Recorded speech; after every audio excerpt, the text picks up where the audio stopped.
Hey everyone, you're listening to Dirt Grow Podcast with your host, David Burma.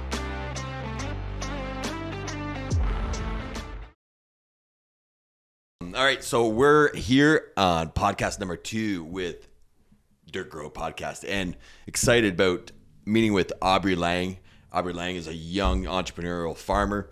Him and his brother and father are running around 2,500 acres in Lambton County on some of the toughest soils, but he's doing everything he can, as far as I know, to make those soils better and better, so they're growing bigger crops and healthier crops and that kind of stuff. So I'm really excited to spend on podcast number 2. This is going to be a farm podcast that's going to be exciting, and it's going to share a lot of good information for people in the future. So pretty excited with that, and I'll take that off. Aubrey, how's your day going? I understand you're just in kind of wrapping up soybean harvest? Yeah. We got a little bit of rain today, so we're not on the combines, and we just got a couple hundred more acres to go. So yeah, we're just wrapping up the most successful bean harvest in the books. Really? Yeah. Really, yields were good, eh? Yeah. Wow. Like I said, record breaker average. So wow, good for you guys. It seems to be just slowly improving year after year, consistently. And I think a lot of our practices have to do with that in the long term. Yeah, so it's kind of exciting. It's, a little background. So I didn't know Aubrey for a long time. I knew his father from being a lawyer and doing, farm deals and doing the paperwork and that kind of stuff. And so you guys all have a bit of a nature of being thinkers. Your dad he sits there and he meditates before he ever go forward with a conversation. He's thinking. But, what's kind of cool is that at first we sell some cell agri fertilizer pellets with you guys. And, he would sit there and think about it for quite a while. And, he tried it in the first couple of years, the first year especially, he tried it and he put it on his fields, and then you guys took your weed off, but you left the straw on, right? And then I was like, oh, I think you need to get your straw off, right? And so they planted the beans, and you had a lot of slugs and that kind of stuff. And I'm like, well, he probably will never use my product again, right? Because I'm like, the slugs are going to hurt the yields and all that kind of stuff. So you guys have been doing a bunch of different practices, right, to create better organic matter, understand keeping the same wheel tracks and those kind of things. Maybe you talk a little bit about your farm practice and that kind of stuff and what you're doing right now. Yeah. It's funny that you're so familiar with our most expensive lesson that we've ever learned. Right. And you were preemptively called it from the sounds of it. But yeah, leaving the wheat straw out there after a heavy wheat crop on no-till ground was a disaster. And that was probably close to 10 years ago. I mean, That was a while ago now. And we've learned since then that you got to take your wheat straw off for sure, just to control your residue to some degree. We do maximize a residue with cover crops. That produces a ton of residue. Well, that was my you sales can't have pitch. Extreme amounts of residue with the wheat straw as well. Yeah. So that was my sales pitch with your dad. I was like, you don't have to worry. Take your straw off. Because the product we sell has like 3 times the organic matter straw has. So you don't have to worry about not having enough organic matter. And the straw, the bugs will take it on our product a lot faster than straw, because straw takes some time to break down and so forth. So, and I was happy that you continue to use it, because those soils out there, typically they're low in phosphorus and they're low in pH, right? And you guys are adjusting the pH with soil sampling, I understand. And I'm sure you're watching the phosphorus and that kind of stuff. They're naturally high in potash, correct? But tell me more. I'm curious about, because you guys are unique in your system. Everybody talks about, having 3 crop rotation and all that kind of stuff, and you guys don't do that, right? You kind of have a different kind of philosophy towards that. I'm kind of curious what you guys are doing. Yeah, so my brother, dad, and I, we run all of our acres ourselves. So we just do beans and wheat. We just got the equipment for that, and we've been developing our practice over the years for that specifically. Yeah. So we just don't bother with corn, the amount of volume and it's more complicated crops. You have to have a lot of equipment, a lot of inputs, and a lot of volume. Yeah, so we just stick with what we know and specialize on that. But yeah, my dad very much is a thinker. He's a lawyer. I'm actually a licensed lawyer myself. All right. But my dad does a lot of reading. He considers himself an intellectual. He puts a lot of thought into these things. Right. But yeah, so we just do the no-till cover cropping. And so let me ask this question. So you'll go once the beans are not, the leaves are about to drop or about the process of that, and you'll spread some kind of cover crop. What is that?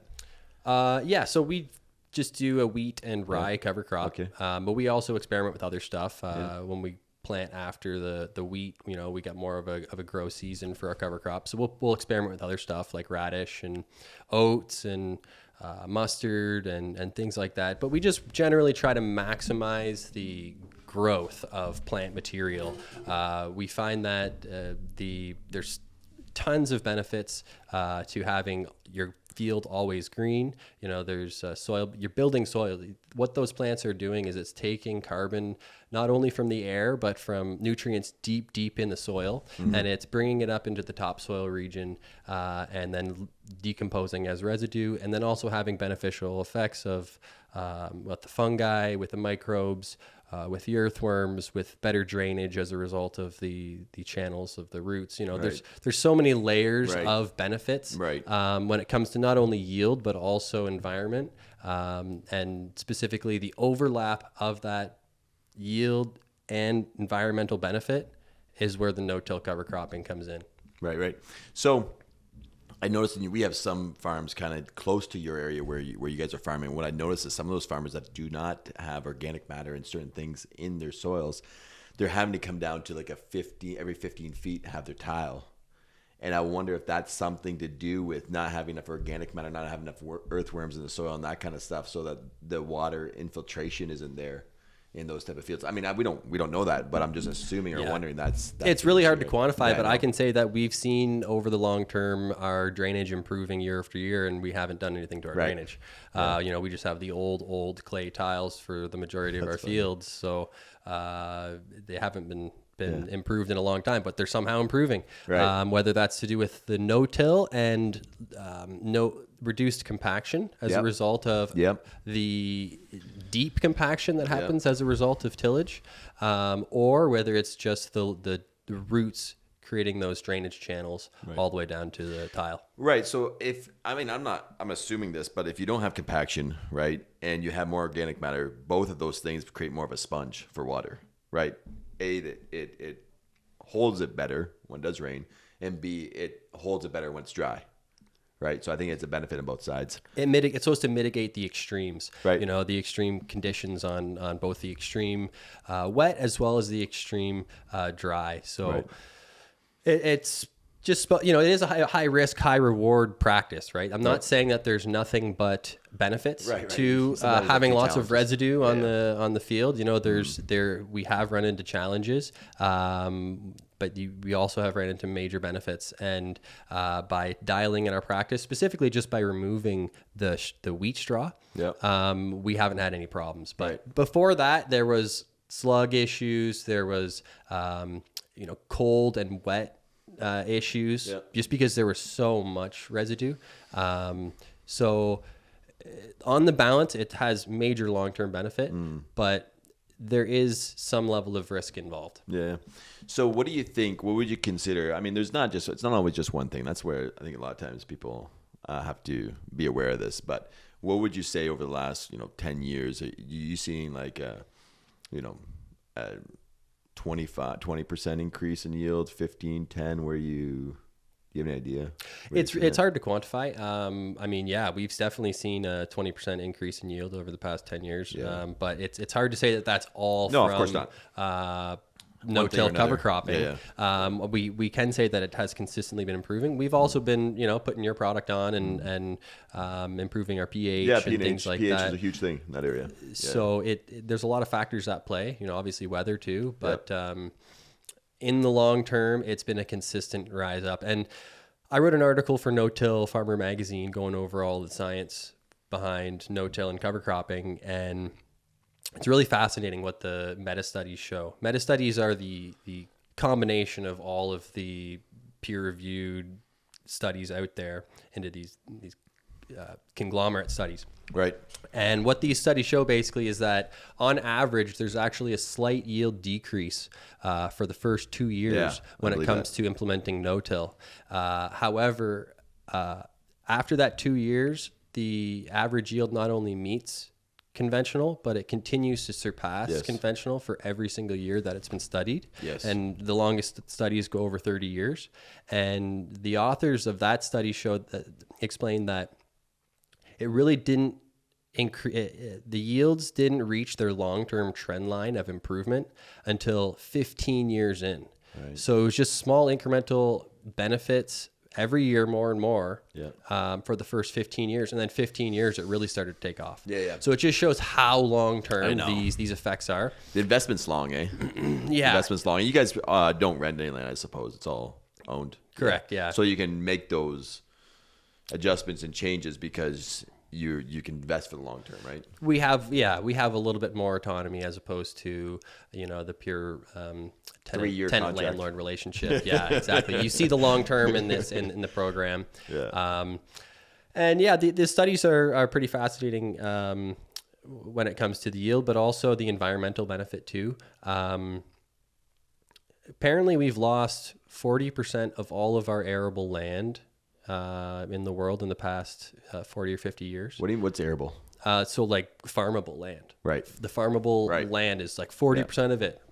It's just disappeared off the face of the earth. Why? I think they call it desertification. So it basically, the temperatures, the conditions, and the quality of the soil just deteriorate to the point where you can't grow any crops out of there. I imagine it in pretty extreme parts of the world that used to be arable and are kind of receding that line of what's farmable and what's not. But it just emphasizes the importance of soil and how it's a non-renewable resource that we're losing very fast. And one of the studies shows that how difficult it is to rebuild soil. It is. It's a slow process. Yeah. And one meta study showed that for every single year of conventional farming, it takes between 10 and 40 years of natural replenishment rate to rebuild that lost soil in that single year. Right. So, and that's natural replenishment rate, meaning that if you were to totally let it go wild and just build the soil as quickly as possible without harvesting anything off of it, it takes between 10 and 40 years just to rebuild that lost soil. And so it just shows how long it takes to build soil. Yeah. No, and I've seen in our own soils that the farms that do well, yield well, they continue to do well and yield well because it's growing such great plants. And that those plants are then going back in the soil. And that cycle. There's a momentum behind it. And you're speaking to the probably the store of organic carbon, that's organic matter that's there. 100%. And it takes so long to build that. And you just have a momentum of not only just available organic matter, but also microbes, like just rich with life in the soil. Yeah. And you got loam, and the organic matter creates the loam, and then the life makes it available to the plants. And so when you have that momentum, it's almost like a fire that's burning because there's this cycling of nutrients that takes place, and it's a fairly long-term cycle of turning residue into available nutrients through turning it into organic matter. Right. And that I think takes 5 years or something. It takes quite a few years. Right. And so when you have a soil that's alive and there's lots of microbes in there, specifically when you apply your product, your product just fuels those microbes. Right. Yeah. And so it accelerates that cycle. It accelerates that decomposition of the organic matter and of the residue. And so you have that fire in the soil burning faster. Yeah, it's true. And you have all of that. It kind of kickstarts it all. That composting process, very vigorously happening. And then you have lots of available nutrients for your plants. Yeah. No, it's interesting. So I want to understand, because this is kind of you guys. I want to go back to your process and what you guys do. So I'm curious to know when you guys decide when you're growing a wheat crop, because you're putting this rye wheat blend in when the beans are coming up. When do you? Because a lot of times you just burn that off and you plant beans again. Right. And so everybody says don't go on that's basically a one crop rotation. But the fact is you have a cover crop and there's something growing green there year round, all that stuff. So I think it's cool. I think it's unique. I think it's interesting. I think as environmental and all that kind of stuff, I see no qualms with it. But it goes away from everybody else's philosophy that you need the 3 crop rotation and that kind of stuff. So the question is for you, when do you decide to have a wheat crop? What's the process of that? Well, we try not to do any more than 3 years beans. Okay. So we tried just to do the 500 acres of of wheat every year, just so you get that 3 years of beans and 1 year of wheat. So just to be clear, there is a cover crop. And then we have a cover crop every year that we have beans too, right? So that's almost a rotation in and of itself. And we use rye, so it's another species altogether. Right. And we also use other species when we can as well. But yeah, we're all about building the soil through these cover crops, through the no-till practice. No-till basically stops the loss of soil because it holds the soil together, prevents the erosion, prevents the oxidization as a result of tillage, and that loss of soil that way. And then the cover crop is really about building the soil. So you're actually creating new organic matter, new plant material that's then creating soil eventually. Sure. And the studies show that there's about a ton or a ton and a half per acre per year sequestration of carbon. Right. From cover cropping. Yep. And so that's like a ton and a half of carbon, ton and a half of green manure that you're applying, that this cover crop is generating every single year per acre, and building soil with that. Right. So it's literally about growing dirt. Dirt Grow podcast. How perfect is that? That's great. That's great. So did Trudeau give you any rebates on that sequestration of carbon? I'm waiting on it. That's the thing. Like I hear tax rebate. There's all this carbon tax talk. Right. Like this is the part that's price really of carbon is very, very expensive. Right. So what happened was we got charged a carbon tax, right? And the idea was that we would they would charge us a tax, right? And then we would get rebated if we had a way of sequestering, right?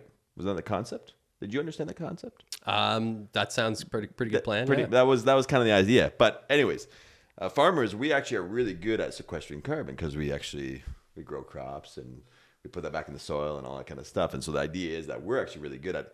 But I've never seen the rebate on my side, but I don't know if you've seen it or not. But yeah, I mean, it kind of irritates me that they're so gung ho about taxing carbon. Right. They're so gung ho about lose kind of policies where we're just bringing up prices with our increased taxes, and we're just generating more money for the government, right? That's all that it's really doing. Right. It's really just increasing prices and generating money for the government. A fact that you would actually do things better to get that tax back. But there's no real solution there. It's not really a solution. It's just, it's just a money grab for the government and increasing prices for everybody else. At the least that they can do is take that money and actually reward or encourage the sequestration of carbon. Yeah. And at that rate, I think Trudeau was talking $100 a ton of carbon, like a huge amount. Would be a rich man going forward. Would be a rich man by now? Yeah, like what the heck?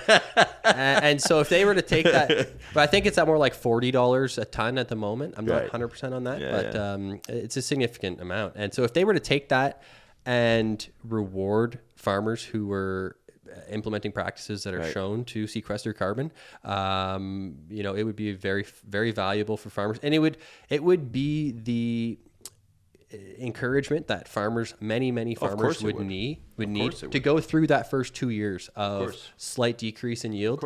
Most farmers don't have the capacity to endure that. They're just on the financial edge of maximization, and there's no 2-3 years down the road we might recover from a practice that's going to decrease our yields.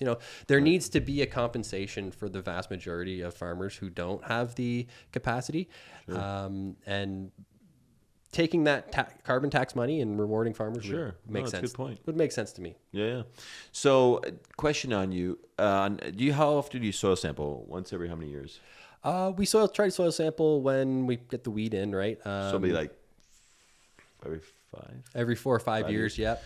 Which is reasonable. Have you noticed as you've put down the lime, as you've applied the AgriBoost and those kind of products, have you noticed the phosphorus increasing and the lime pH changing and that kind of stuff? Have you been able to watch that, or how's that gone?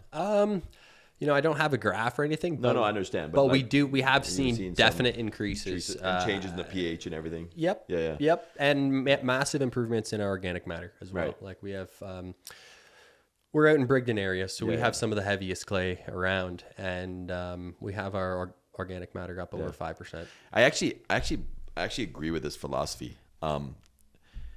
a lot of people want a soil sample every 3 years.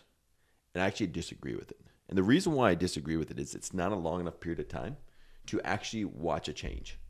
If you're seeing a drastic change in 3 years, your soil sample is probably wrong, right? You have to put down a lot of product of any sort pH, you'd see that change pretty quick because it's a lime, right? Mm-hmm. But any other products like a potash, I done the numbers of potash from 70 to 120 parts per million. If you want to do it over a 5-year term with crop removal, it was almost a ton. It was 2,000 pounds of potash to bring it from 70 to 120. So we do crop removal and you do what it takes to increase those parts per million. Yeah, it's a lot. So that's why I recommend people doing it 5 or 6 years.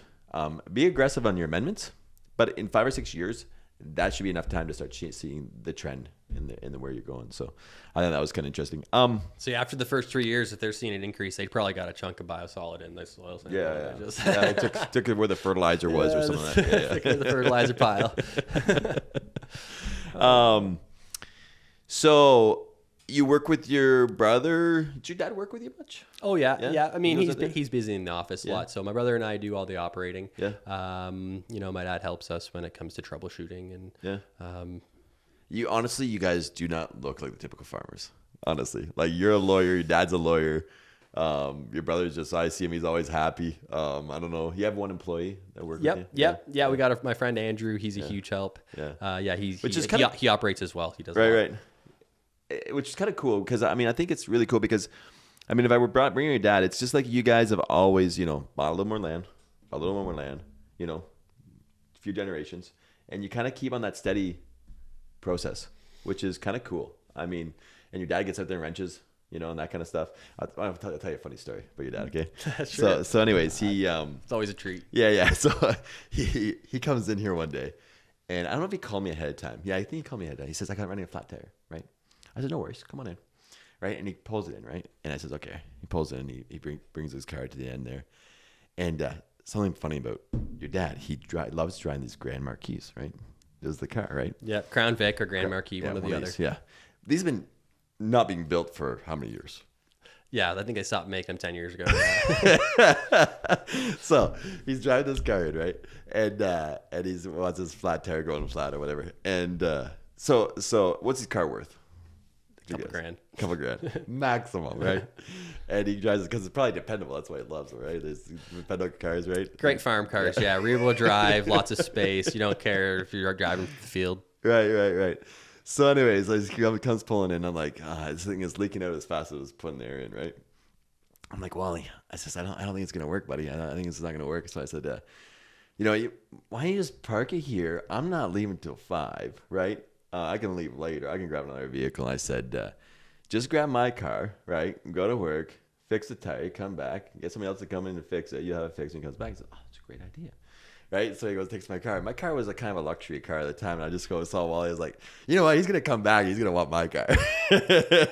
But no, Grand Marquis. Here he goes back to home, right? So I thought it was pretty cool. You always see him in these older cars, and I'm like, buddy, you could definitely afford a newer car. But there's something about those things I think he's on to. So yeah, I think he has like a diagnosable condition when it comes to just nothing but Grand Marquis or Crown Vics. Like it's something that he's always driven, like as long as I've been alive, and it's all he's ever driven. And we literally have a fleet of them. Like it's all I drove up until like a handful of years ago. Wow. So it was literally the family car when my grandparents drove. So yeah.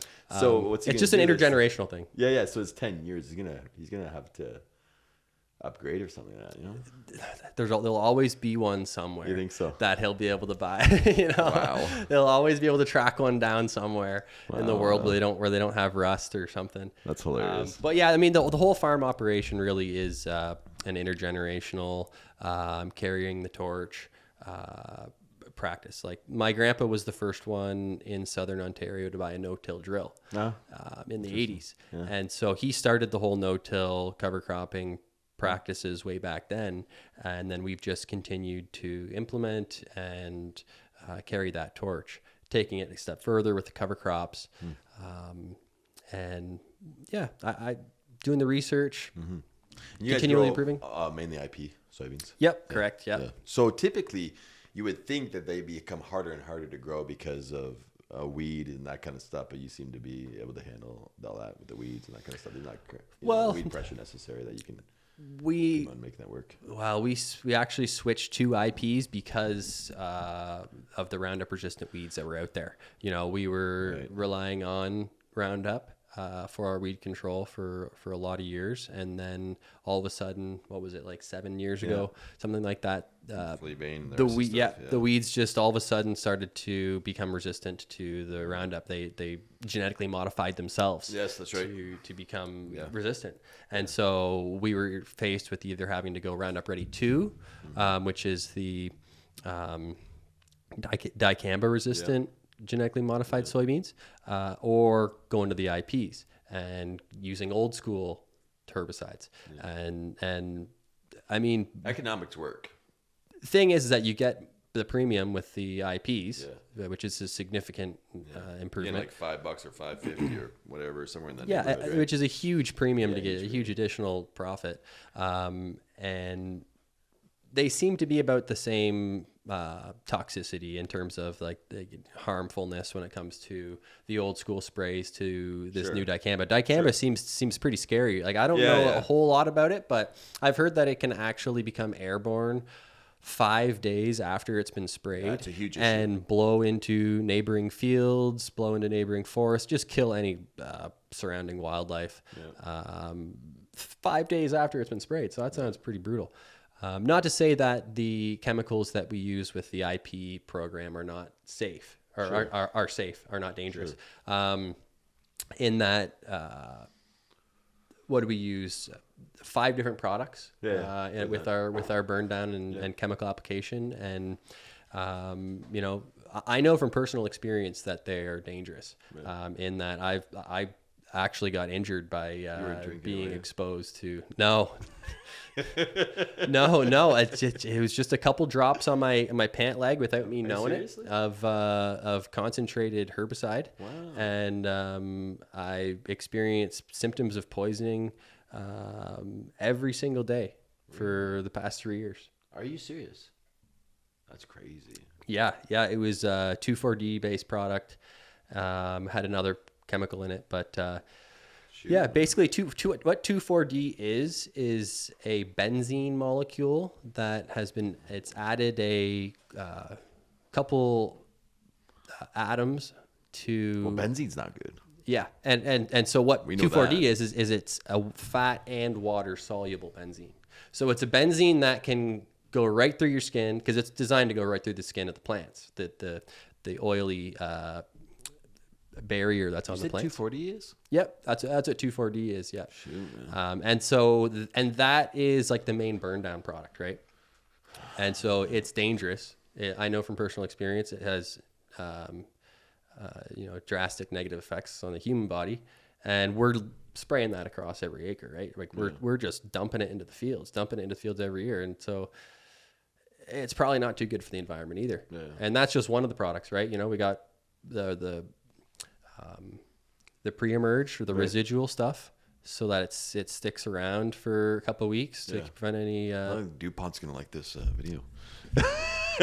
It's good. At least I hope. I know. Anyways, I hope I didn't soil your podcast. But all I'm saying is, be careful with the herbicides. All herbicides are something to be careful about. Yeah, and also it's a thing. A lot of big things they teach you about is like the spray size, right? Like using coarser nozzles and that kind of stuff, so that the molecules can be bigger, so that it doesn't drift as much and that kind of stuff, right? Yeah, prevent the drifting for sure. You mitigate stuff like that, but. Ultimately, I'm not saying that chemicals are bad. I mean, I think it's a necessary evil in that. What do we got as alternative? No, I know. Organic? No, actually, I believe organic is actually more harmful to the environment. Why is that? Than conventional. Because what does organic necessitate? It necessitates a massive amount of tillage. True. More tillage than any other practice, right? That's true. And so every single year you have to grind the soil down to a sand, and then you have to continue to work it through the year, all year round. Yeah, and so you think about the destruction, the loss of soil as a result of erosion. You think about the destruction of the soil microbes, everything. There's nothing living in there, and so it's the most tillage, the most destructive when it comes to soil health compared to the other stuff. And so this is for all the people that want to be turned organic tomorrow, right? That's not to say that no-till organic isn't possible, but it's just extremely difficult. I've never seen it. Yeah. But maybe, I'm sure there is some operations out there, huge amount of management. I don't know how it's possible because that's how they deal with the weeds, is tilling under. Yeah, there are some like very, very light tillage practices that can be, mitigate that damage, but it's generally the highest amount of no-till or of tillage. An interesting study that just came out a couple of years ago is one that showed that the nutrients in the food is actually dependent on the health in the soil and the life that's going on in the soil. And so it showed that tilled soil actually doesn't have the nutrients, especially this one particular antioxidant, than that of no-till soil. And they think it's because of this fungi that's able to grow in no-till soil, that the soil becomes alive, and then it's able to transfer this nutrient into the plant. Right. So no-till is literally shown to have a higher level of nutrients in the food itself. Yeah. So moving on about another topic, you're into mushrooms? I'm an avid mushroom forager. Yeah. So We got quite a few. That kind of gives you a little bit of high, or no? no, just gourmet edible mushrooms. No, I've never found any psychoactive stuff. No. But there's a ton of there's more mushroom or fungal species than there are plants and animals combined. So there's a huge amount of fungal life out there and diversity out there, and a huge amount of medicinal and gourmet species that are in the forest here that we quite often, like our generation's all forgot. Last 3 generations, they all forgot what's healthy for you and what's not, right? Well, yeah, I mean, I believe that our evolutionary state is that of hunter and gatherer. It's only in the past 10,000 years that since the invention of agriculture that we've settled down into cities and sedentary, stationary environments. Before that, we were nomadic, moving around, hunter and gatherers, living, in harmony and equality with nature and each other. Before that, there wasn't even money.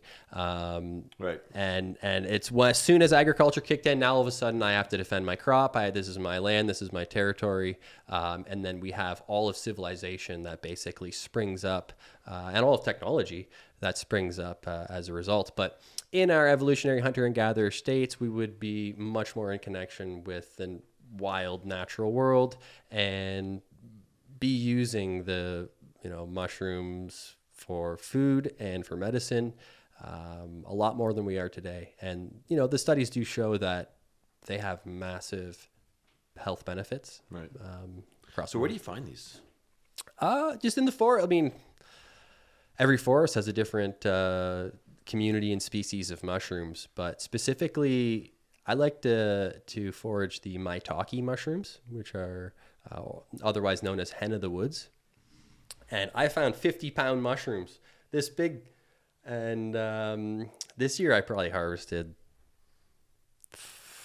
a few hundred pounds anyways of gourmet maitake mushrooms. So how do you cook those up? Just you just cook them up like any other mushroom. And they're called hen of the woods because they literally resemble chicken or hen or turkey meat so closely. Like it pulls apart and it's like stringy, just like chicken breast. Really? And it tastes, it tastes like nothing like mushrooms normally do. And they take on whatever seasoning or stuff you cook it with. Yeah. So very beneficial for your health. Yeah, it's beneficial. That's why you do it. So how do you know if hit one that's like not good for you? Well, you got to know all the poisonous lookalikes. You have to know, there's specific species that don't. Is that worth the risk? Well, like I said, there's specific species that don't have any poisonous lookalikes that are just beginner foraging species. Yeah. Chicken of the woods, hen of the woods are the two most prime examples. But there's several others. And there's not really any poisonous lookalikes to this hen of the woods that I'm talking about. So you just studied it and just figured that's a good idea. And I mean, it's a great way to, I love being out in the woods. I love being in nature. And then it's a great way to turn being in the woods into a bit of a treasure hunt. Sure. And, you never know what you're going to find. Yeah. It's a fun little adventure that way. So then tell me, what's your goal in the next, 5-10 years in farming? Is this, you going to do this? Do you go back, use your law degree for something, or what's your plan? Well, just keep farming away. Use my law degree whenever it's, I can help my dad out here and there. And, but like I said, we got a big farm operation that, we're passionate about. And, the no-till cover crop thing is, something that I love.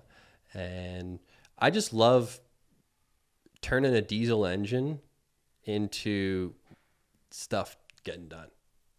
Like I love harnessing the power of a diesel engine, really, and seeing the amount of stuff you can get done with it in one day. Like it is, to me, there's nothing more gratifying or, tangibly appreciable. At the end of the day, you're working in the office, whatever, you got a piece of paper, you went through your stack of paper, right? At the end of the day, you're working diesel, a diesel engine.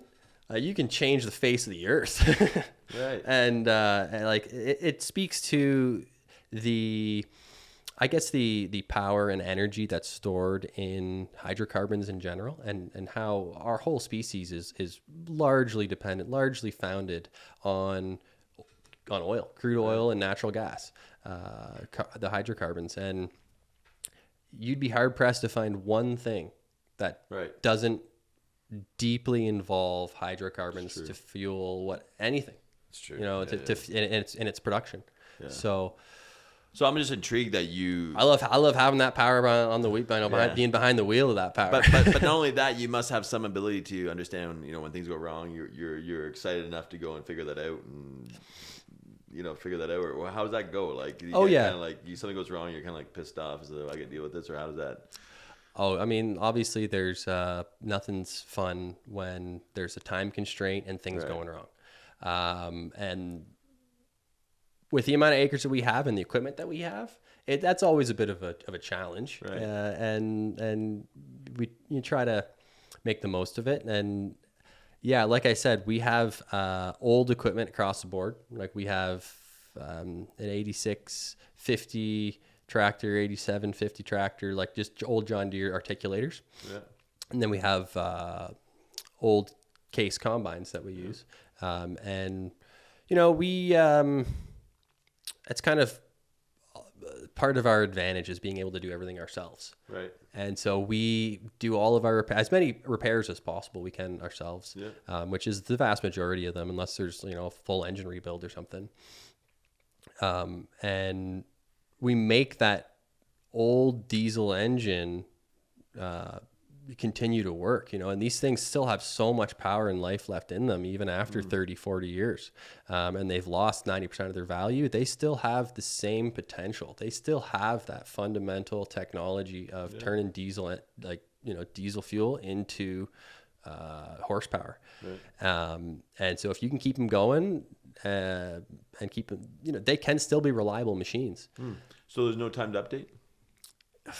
I mean, we got a good thing going. Like, for example, my dad just bought himself, because my brother and I each run 2388 case combines. Yeah. And we buy those combines wrecked. Like, we buy them with the shaker system basically blown out the back of them. Somebody's run them so hard that all the rubber bushings have worn down to the point where it's metal on metal, and then it's started to tear apart the insides of these combines. And so at that point, they're just scrap. Like, nobody wants to work on that,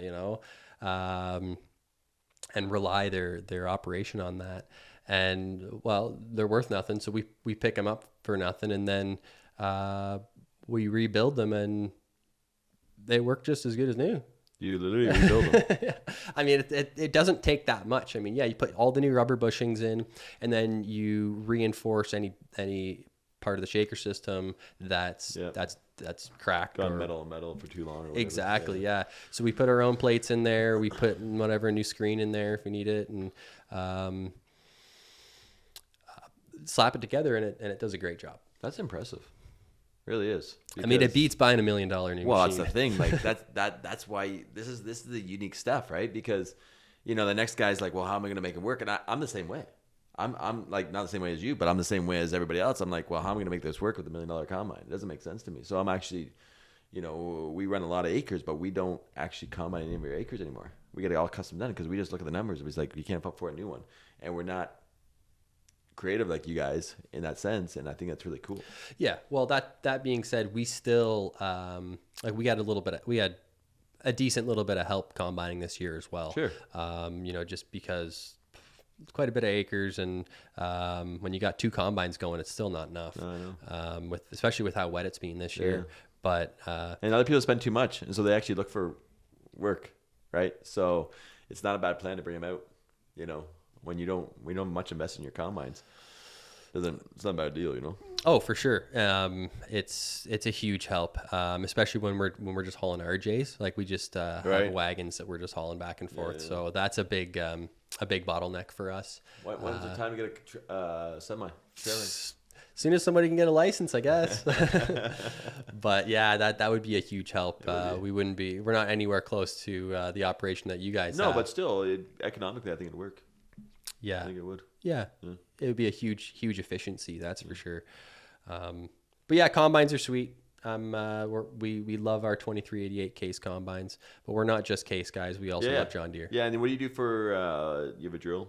Yep. John Deere 750 drills is what we use to plant everything, and it's very efficient. We got a few 30-foot drills, and. Yeah, we got all kind of aftermarket. We rebuild them every year a little bit, and we've replaced all the bushings, all the bearings, all the wheels with all aftermarket stuff. So that's cool. They run pretty slick. Do you get enough down pressure? How does that go? Yeah, well, I mean, when the ground's getting hard and the bin's running low in the drill, you see a tire go off the ground because the weight of the drill isn't enough to actually put the discs in the ground and cut through the, you know, whether it's a lot of residue or just rock hard soil to get through there. And so we try not to run it when it's empty. We try to keep her more or less full, and we also have some water tanks on there that we fill. Wow, cool. To give it some extra weight. Yeah, you need to have the water tank in the tractor so you back off the water when you need it because the grain goes down, right? That's when you need the more weight back. Exactly. Yeah. Right? Yep. So it just gives us a little extra down pressure. Yeah. How about you guys? You tell me a little bit about your operation. What kind of machinery are you running? Yeah. No, we have the exact same issues, right, with down pressure, right? So we run an air seeder, but we put a lot of weight in the air seeder. What we do find though is that keeping that consistent weight on it is so important. And we've actually, air seeders typically come with a spring suspension, and we change them all the hydraulics, right? So we have the consistent pressure. And also, a lot of times what happens when the spring gets extended, then the pressure is no longer there, right? So in other words, you have a little dip, and that unit drops down. Whereas a hydraulic system, it always keeps that pressure there, right? So we do stuff like that, right? But yeah, we're just running John Deere and air seeder, and I don't know what else. John Deere corn planter. But yeah. How much corn do you have this year?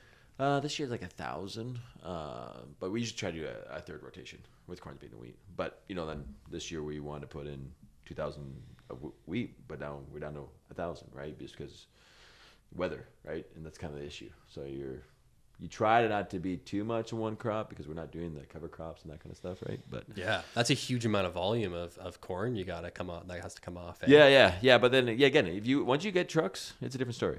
It really is. Trucks change it. So. Oh yeah, for sure. Yeah, then you have to need dryers and that kind of stuff. But yeah, well, that's cool, Aubrey. Anything else you want to share this wonderful Friday afternoon?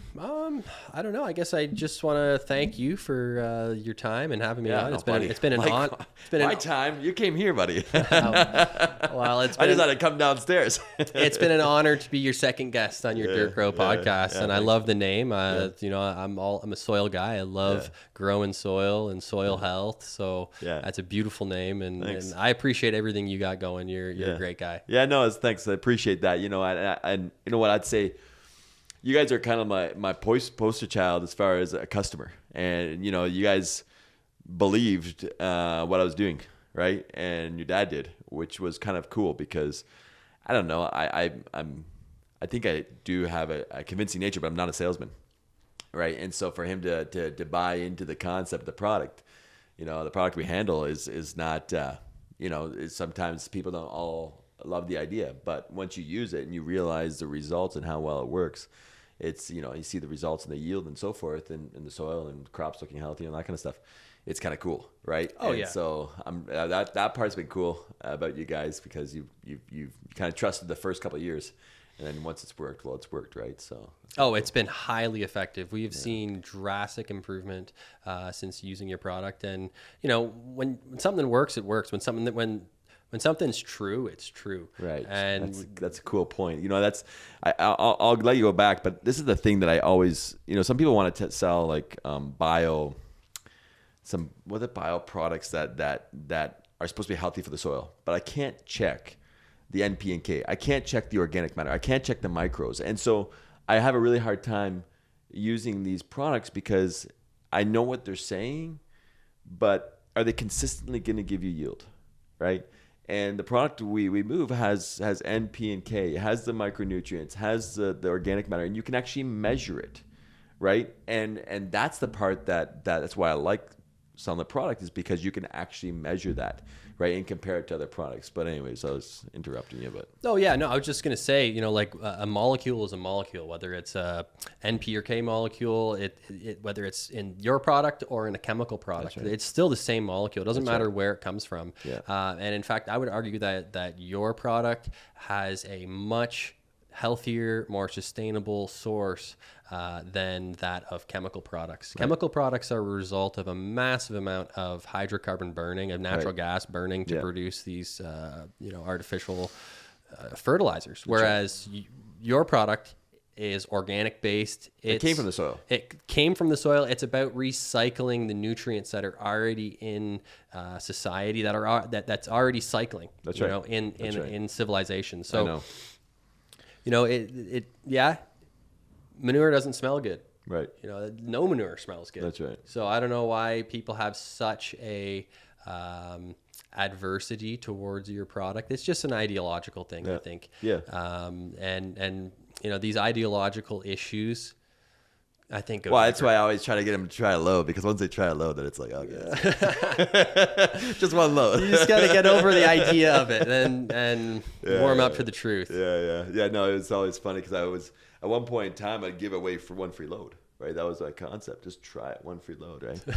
and then they come back years later, where's the one free load? I'm like, man, the idea was that you would try it. I'm not giving away product. I'm just trying to, you know, encourage you to try the product, right? But no, I was doing everything at the beginning just to get people just to get used to it. Now it's kind of taken off, but you know, and I think we can keep on perfecting it so we can make better and better quality. But yeah, but anyways, that's cool. Yeah, thanks for coming out. It's been great, and yeah, hopefully I'll have you on again someday down the road. Oh yeah, thank you so much for having me on. Dirt Grow Podcast. Dirt Grow Product. Have a good day. Thanks for listening to Dirt Grow Podcast, where every Tuesday we dish out the dirt. Don't forget to subscribe to our channel and check out dirtgrow.com for more content and episodes. I'll see you next Tuesday. Ciao.